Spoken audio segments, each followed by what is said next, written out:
Usap-usapan ngayon sa social media ang balitang umano'y wala na sa ABS-CBN ang rights sa mga pelikula at titulo ng yumaong action king na si Fernando Poe Jr. o mas kilala bilang FPJ. Ayon sa mga kumakalat na impormasyon online, sinasabing nasa GMA Network na ngayon ang karapatan sa ilang proyekto at pelikulang may kaugnayan sa alamat ng Philippine cinema. Nag-ugat ang usap-usapan matapos kumalat ang isang post sa social media na nagsasabing hindi na hawak ng Kapamilya Network ang mga FPJ titles. Dahil dito, agad na naglabasa ng iba't ibang reaksyon mula sa mga netizen, lalo na sa mga matagal nang sumusubaybay sa mga proyektong inspirasyon ng mga pelikula ni Fernando Poe Jr. Matatanda ang ilang taon ding naging bahagi ng primetime programming ng ABS-CBN ng mga serye hango sa mga obra ni Fernando Poe Jr. Kabilang na sa matagumpay na teleseryeng FPJ ang Probinsyano na pinagbidahan ni Coco Martin.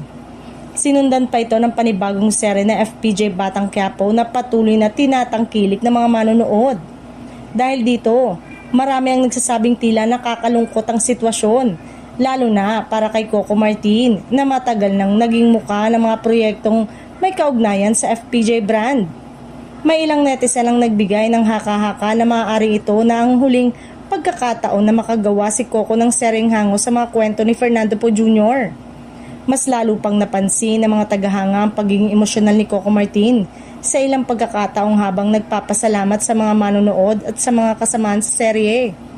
Para sa iba, maaaring isa ito sa mga dahilan kung bakit ramdam ang kanyang emosyon, lalo na kung totoo ngang magtatapos na ang kabanata ng FPJ-inspired project sa kanyang karera. Gayunpaman, hanggang ngayon ay wala pang opisyal na pahayag mula sa ABS-CBN, GMA Network o sa pamilya ng yumaong Fernando Poe Jr. hinggil sa tunay na estado ng rights ng FPJ titles.